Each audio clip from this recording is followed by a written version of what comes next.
So I was just out on my morning walk, trying to get my steps in and stuff. And I'm listening to the news.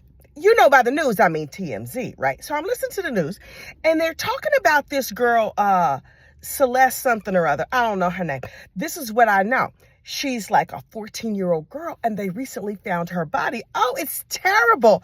And they said that she was in the trunk of the car of this dude that is probably her boyfriend. Now, her boyfriend is like 20, and I was like, what is a 13, 14-year-old girl doing dating a 20-year-old dude? What is wrong with this 20-year-old dude? And then I was like, wait.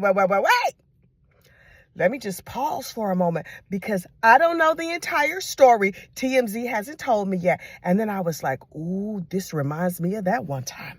And you remember my nephew used to live with me, right? When he was in college, I let him rent the basement apartment. Yeah, we got a little basement apartment. So he's living down in the basement apartment. He's a good boy. He helps around the house. He goes to school, does everything he's supposed to do. So everything was going good. So I said to him, baby, listen, don't be having no girls staying over here. If you want to get your groove or whatever, you need to be decent. Take that girl to a hotel room. Take that girl to a hotel room. Because nobody doing the nasty up in this house but me and Uncle, right? Oh, you got to be grown. You got to be putting something on the mortgage before you could get it in under my roof. Okay, so that's just my house rules. So he's like, okay, Auntie. And he never did except for his senior year. Look. This little girl, I had seen her around the house a couple of times, and I was like, I don't really like her. She has bad manners. This is why I say she had bad manners. I'm sitting in my kitchen one day, minding my own business, cooking some dinner. And I look up on the Ring doorbell, and here he comes through the door. I see him on the doorbell, and 2 seconds later, this girl rushes past me and goes into the powder room. And I was like, oh, she really had to go. Okay. I said, hey, baby, who is that? He was like, oh, that's my friend. You know how these kids be doing. So she comes out and she's just like, hey. And she's washing her hands and drying her hands still. And I'm thinking to myself, Heifer, you couldn't have put your clothes all back together before you came out this bathroom. This girl not raised right. Something wrong with her. And I was like, okay, baby, fasten up your pants. She was like, I was getting to it. Skinny little thing with like a little half shirt on that's laced up the front. Oh, remember when I was young and cute and could wear a shirt that was laced up the front? Not no more, child, because all my goodness and mercy will be out these days. Anyway, she had like down the center of her chest was a whole row of daisy tattoos. And I was like, sign she's a wild woman, but okay. He's young. He likes him wild. This girl was probably this big.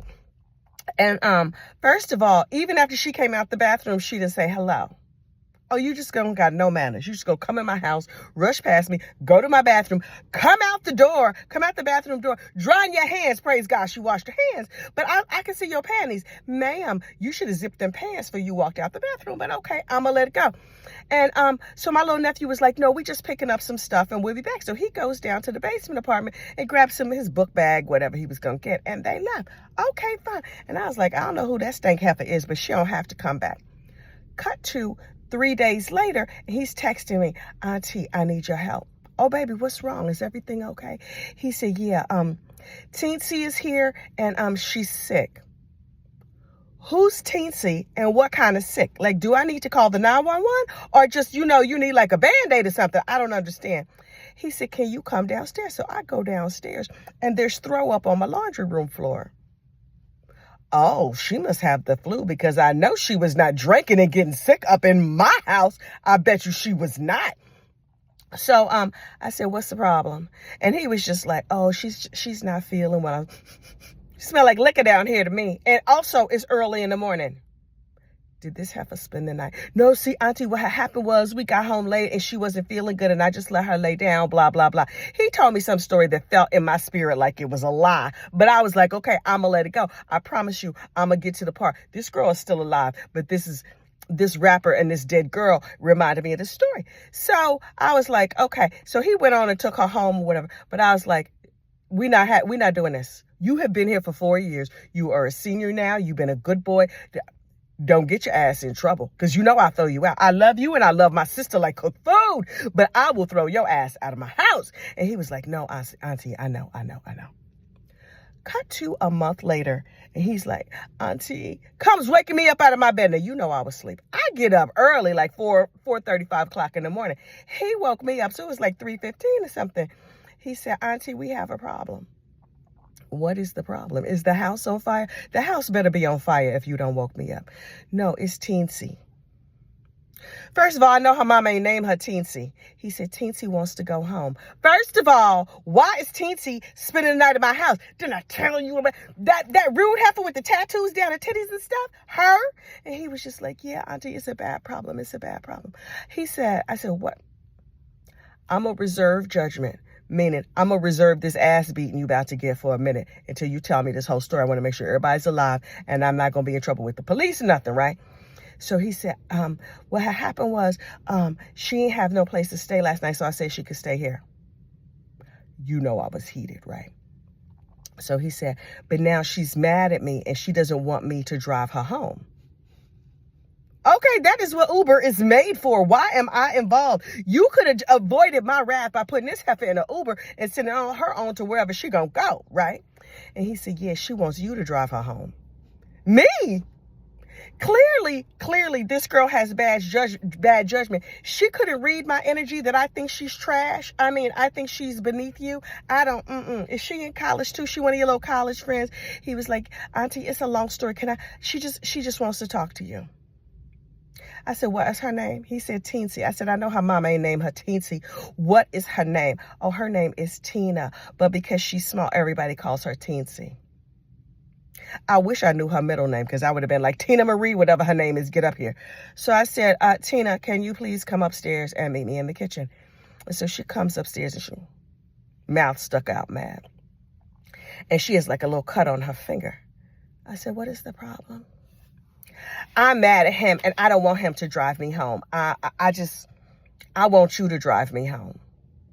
I said, baby, where do you live? Because first of all, it's like 3 o'clock in the morning and I don't be driving when it's dark like that. And so she was just like, I live down in Edison.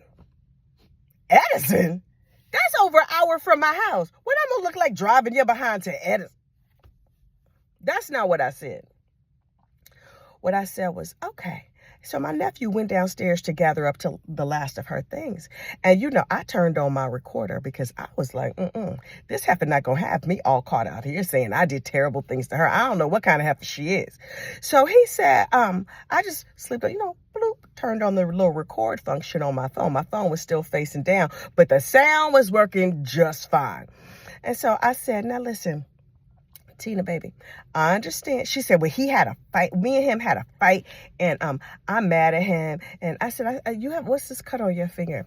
Oh, I was trying to open something and I got a cut on my finger. I said, baby, do you need a Band-Aid? She said, no, I don't need a Band-Aid. I'm fine. And I said, okay. So I went and I just got a Band-Aid and put it on the table in case she changed her mind. Let me go get some clothes on and I'll come back. I come back and she's still sitting there, child, headscarf on her head, looking a hot ass mess, like she done slept at my house. I was mad. So I left the recorder going because I didn't know what this heifer was going to say. So I said to her, now my nephew's still not around. I said, baby, I am happy to drive you home. I want you to be safe. I want you to feel comfortable. Let me get your address.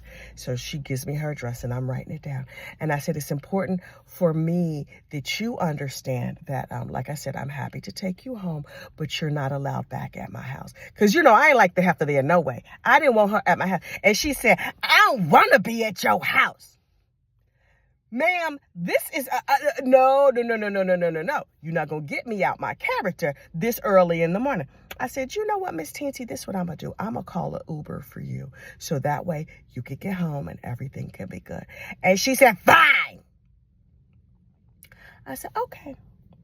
So I go on to Uber and I'm putting putting her little address in that she has given me. My nephew comes back and she's like, don't stand near me. What is wrong with this heifer? I said, baby, why don't you, the Uber's it says it's going to be here in 3 minutes. Go and sit on the porch and we'll make sure you have everything you need. Because now I don't want the heifer on my property at all.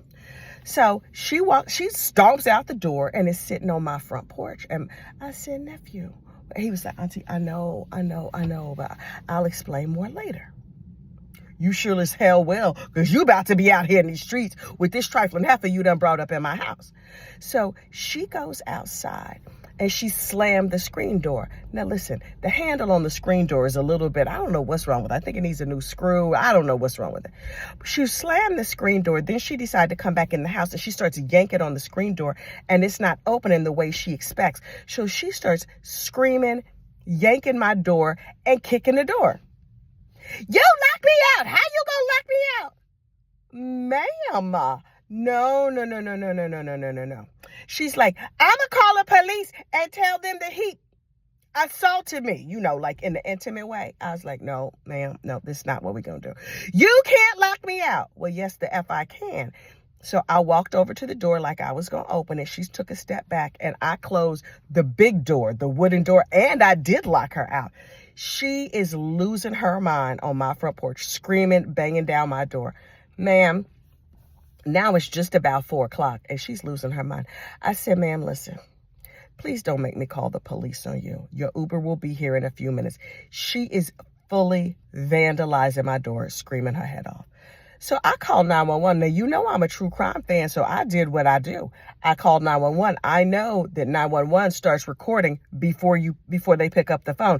So I stood real close to the door so that the 911 operator could hear her screaming and losing her mind on the other side of the door, right? And you hear, I should get a copy of that 911 call so that I can play it back, the Freedom of Information Act. So the 911, how can we help you? I said, hi, this is Kathy, the neighborhood gossip. Listen, there is a young lady who is on my front porch and she is having a full meltdown. I don't understand what her problem is, but I'm going to need some of the nice officers from town to come over here and escort her, off my property. She's screaming and losing her mind. I said, okay, Miss Kathy, what is your address? I gave them my address and then I hung up the phone and she's losing her mind. Okay, 2 seconds later, 4 police officers filled my cul-de-sac. I live in a small suburban New Jersey town. Honey, I don't know what they do in these big cities or whatever, but in a small town like this, these officers are thrilled to have something to do other than traffic duty. So they fill my cul-de-sac. I open my front door and then I see it. Body cam. Thanks to this heifer, now I'm on body cam. I wish I would have thought to run a brush through my hair. I mean, thank goodness my hair is short, so I have much to do. So during the time while I was waiting for the police to come, I splashed a little water on my face so I could at least look decent. And so, thank goodness I was sleeping in my cute pajamas. And one officer takes her out and is talking to her, and she's screaming and cussing and ranting and raving and talking about how she was assaulted and she's underage and she's being trafficked. What? She's making all these claims. So my nephew says, Auntie, she's not being trafficked. I was like, where'd you meet this heifer? He said, look, before I started dating her, I asked her for ID because she's a small person and she looks young. And she gave me a copy of her passport and it says she's 20 years old. I was like, okay, I don't know why she's making all these claims. So the officer comes up. Hi, you made a claim this morning. How can I? So I'm having a conversation, making sure to get on my good side because of the body cam, right? I said, officer, listen, my nephew has had this girl over. I didn't like her because she had bad manners, but I just explained the situation in my nicest, calmest voice. This heifer standing in the middle of my cul-de-sac in some sweatpants and a bonnet and fuzzy slippers, wigging out, screaming and ranting and raving. And I noticed that, remember when I put the Band-Aid on the table, she has taken the Band-Aid and she took the Band-Aid with her when she went outside. She unwrapped the Band-Aid, put it on her finger and left all the Band-Aid trash on my front porch. And I was like, she has terrible manners. You see all this Band-Aid trash? She left that on my front porch. We don't live like this. He was just like, okay. Now, apparently, she got terrible manners, but good hearing. And she was like, I don't have bad manners, you fat bee. Thank goodness I possessed the spirit of calm. Also, I knew I was on body cam, and what you're not going to catch me doing is acting a straight fool on body cam. I said, see, officer, this is why I don't want this girl around here. This is ridiculous. So they go and they talk to the young lady for a few minutes and they come back and they say they won't talk to my nephew. And then they say, I see them put my nephew in the back of a squad car. I'm sorry, what? What? I said, baby, don't say nothing. I will get you an attorney. I said, where are you taking him? Oh, we're taking him down to the local police station. And then he said, she's filed a claim of assault of her finger. You know I'm mad, right? But I'm no fool. I got a very good friend who is a criminal defense attorney in high profile. She does like death penalty and stuff. This is like, a Band-Aid worthy assault. So I called her up and she said, don't worry, girl, I'm going to meet you down. I'll get to the bottom of it. He's at the police station for hours and hours and hours. And then they come back home, right? My girlfriend brings him back home and she was like, I had a talk with him and everything is going to be okay. And I said, listen, I need to go get a cup of coffee because my nerves is shot. Later, I find out the whole story. Apparently, this girl is 15 years old. 15 years old with a plethora of fake IDs. He met her online. Because they started chatting online and she started sending nudie pictures of herself to my nephew, my sweet nephew. I didn't think that, what? So now she's claiming that my nephew has trafficked her. How he trafficking you when you got yourself to our house and you over here giving it up out of both draw legs? I bet you not. And so, he harmed her. That's why she had the Band-Aid on her finger. And so now he's being charged with, some sort of statutory assault or whatever. She's 15.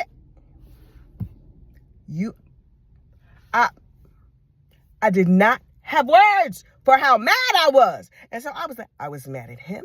I was mad at her. And my nephew was like, Auntie, see what happened was? I was like, you got to get your behind kicked right on out of here. What we're not going to do is have me on police body cam, because isn't that the most important thing? I don't need to be on one of these, 911 type shows. I'm the one who called 911. Thank goodness I had my phone recorded. Oh, I was heated.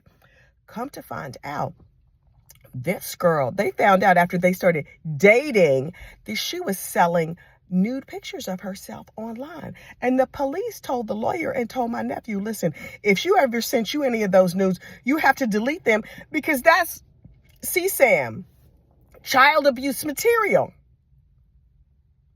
And I said to him, okay. I paid my lawyer friend, and he ended up going to court and took a plea. And he could argue, I didn't do anything wrong. You had a trifling heifer up in my house. That should be against the law. He got a ticket for providing alcohol to a minor. He's like, I didn't serve her. I had alcohol. She took a sip of my drink. She must have took several sips because she was drunk. Apparently, she was drunk at the time they took her down to the police station. She claimed that she was being trafficked and she was being assaulted and she had been beat up. But then she gave them 4 or 5 different government names. She wouldn't give them the correct address. Turns out she didn't live in Edison. Child, I don't know what the whole story was. All I said to him was, the heifer better not be pregnant. Ooh, it would kill my sister to know you were out here. How you bring your behind to stay at my house and you in all this trouble and mayhem?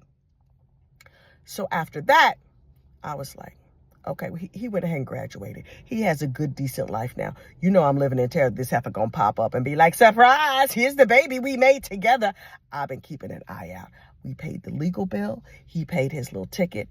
He never had a guest over from that day to this. I mean, now he graduated, went on back to his mama's house, let her be on body cam footage. These little boys being led around by their little man bitch. And I was like, ooh, praise Jesus, it all worked out okay. Now, I don't know what's going to happen with this rapper and this girl that was found in the trunk of the car. I don't know.